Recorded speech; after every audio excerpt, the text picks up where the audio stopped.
Lula não irá participar dos atos de 7 de setembro. O anúncio foi feito pela presidente nacional do Partido dos Trabalhadores, Gleisi Hoffmann.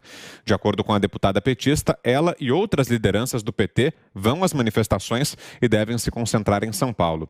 Dirigentes da sigla estão usando o argumento de que a participação de Lula, que tem 75 anos, nos atos em meio à pandemia da Covid-19 poderia passar uma mensagem negativa ao eleitorado. Há ainda uma avaliação no PT de que os protestos contra Bolsonaro no feriado devem ser menores do que os favoráveis ao Brasil. Nesse cenário, se Lula participasse, poderia sair com a imagem de derrotado. Cris. Como são dissimulados, né? A preocupação agora é com a saúde do ex-presidente Lula. Mas ele foi para o Nordeste aí fazer campanha à torto e à direito. Se tivesse multidões, estaria caído nos colos do povo, que adora. Não consegue atrair multidões, é por isso que ele não vai, não quer passar vergonha. Não adianta a presidente do PT vir dizer que nós vamos representar e ele fica se cuidando. Não é por isso, todo mundo sabe o motivo de Lula não ir para a rua. Todo mundo sabe que é a rua que mostra o apoio a qualquer pessoa, político, autoridade. A gente tem visto aí na internet vídeos do ministro Alexandre de Moraes, não consegue sair na rua, como diz o Augusto sempre, não consegue caminhar na Paulista. É xingado.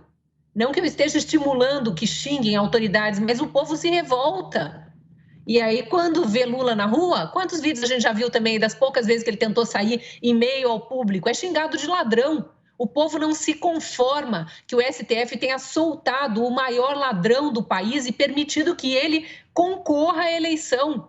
E aí o povo diz na rua isso, quando encontra o maior ladrão do país solto e fazendo campanha. Ele não vai sair porque não vai conseguir enfrentar a vergonha de tomar vaia, de chegar no seu redutinho ali e ver que é uma quantidade mínima de pessoas, quando uma multidão gigantesca vai estar tomando as ruas do Brasil inteiro, ainda mais em São Paulo, né, que é a concentração do movimento de 7 de setembro. Ana. Eu queria muito ver Lula na rua sem os seguranças ali à volta, sem a narrativa, a falácia que eles empurram aí de que estão preocupados com a saúde do Lula. Mas vem cá, o Lula não tomou a vacina, então ele não estaria protegido? O Lula não tirou uma foto aí que, inclusive, jornalistas políticos elogiaram as pernas torneadas do Lula, o físico forte do Lula, dizendo que o Lula está muito saudável. Então, qual é o medo? Está vacinado, está saudável, é uma pessoa querida pelo povo, de acordo com o partido mais corrupto da história do Brasil. Então, qual é o problema? O problema, Vitor, é que hoje, e aí a vontade tão exacerbada do STF e desses ministros de derrubar contas em redes sociais, de tirar a liberdade de expressão, de calar o cidadão, porque hoje todo mundo tem uma câmera na palma das mãos, todo mundo está ali filmando exatamente o que está acontecendo. Então, qualquer falácia, qualquer narrativa, qualquer mentira que é o DNA desse partido corrupto que eles tentem empurrar, não cola mais. Não tem como as palavras aí que eles jogam ao vento, tentando engatar alguma positividade, algum otimismo em relação ao corrupto ex-presidiário Lula, a realidade, as imagens, elas dizem outras coisas totalmente diferentes.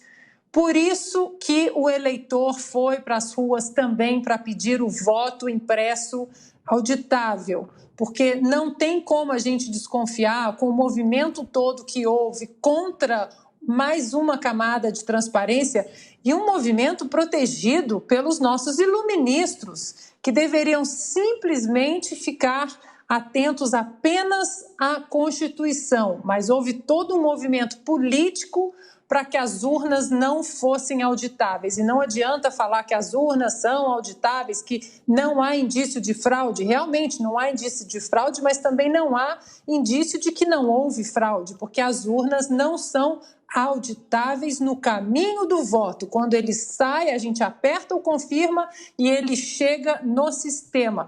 Colocar um boletim de urna na porta e dizer isso aqui é o que está no sistema, isso não é auditoria. E por causa disso, por causa das ruas totalmente esvaziadas e lugares de eventos totalmente vazios onde Lula passa, é que o povo desconfiou, não cola. Essas ruas vazias, com as pesquisas de intenção de voto, Lula ganha de absolutamente todo mundo, Bolsonaro perde para absolutamente todo mundo, mas quando as imagens rodam as redes sociais e elas rodam o dia todo, não é isso que a gente vê. A gente vê Lula falando para ninguém e o Bolsonaro, e talvez aí isso que incomode tanto o Partido dos Trabalhadores, partido mais corrupto da história do Brasil, volto a repetir, em redutos que antes eram dos petistas, como o Nordeste, por exemplo, e o presidente Bolsonaro sendo recebido, o aeroporto cheio, as ruas cheias. Se isso se refletirá nas urnas do ano que vem, aí a gente vai ter que acompanhar muito de perto, porque a PEC do voto auditável não passou, nem a desconfiança do povo em relação à lisura das nossas eleições o ano que vem. Agora, 7h16. Você, Fiuza, temos 3 minutos. Não, o Lula não existe, né? O Lula, politicamente, não existe. Ele é um ladrão, ele é um criminoso condenado. Ele tem que fazer aqueles vídeos ali. O Lula é um videoclipe numa praia deserta protegido pela polícia, com um cercadinho VIP para aglomerar pessoas. Isso é uma miséria, né? É uma miséria completa, é um miserável, né? É um personagem patético e ultrapassado, né, da política brasileira. Só não é ultrapassado porque tem que pagar. Tem muito para pagar ainda o Lula na justiça. Ele é réu em meia dúzia de processos. Você acha que isso tudo foi inventado? O Lula é réu em tantos processos porque a justiça, as várias instâncias da justiça, do judiciário, do Ministério Público, da Polícia Federal inventaram isso. Então, esse personagem não existe. Não é porque eu não quero, porque eu tenho antipatia. Não, eu já defendi Lula. No início do governo, ele surpreendeu ali, fazendo a consolidação do Plano Real. Eu achei muito bom, ele era representativo. Como o atual presidente é representativo, qual é o problema? Mas o Lula hoje não existe. O Lula hoje é uma criação, porque o Lula viver de mentira em mentira não surpreende ninguém. Mas o Lula hoje é o representante de quem quer viver uma mentira. Então, quem quer viver uma mentira não quer ver povo na rua. E finge que não acontece. 1º de maio foi uma manifestação caudalosa, né, nos momentos sadios da imprensa brasileira, a qual nós devemos muito, eu devo muito. Isso seria manchetes, garrafais, páginas e páginas de jornais. Isso não aconteceu. Nós estamos neste nível de patologia intelectual e moral. Então, o Lula não existe. O Lula é uma construção de quem não quer que as coisas aconteçam em liberdade e democracia. São esses que não querem que se discuta temas que não querem que sejam discutidos. Não pode discutir o remédio tal, só pode discutir o remédio que ele diz que pode. Ué, mas são todos aí em experimentação? Não, mas esse aqui você não pode discutir. Ah, você quer uma vacina boa, com bom desenvolvimento, entendendo quais são aí os riscos. Não pode.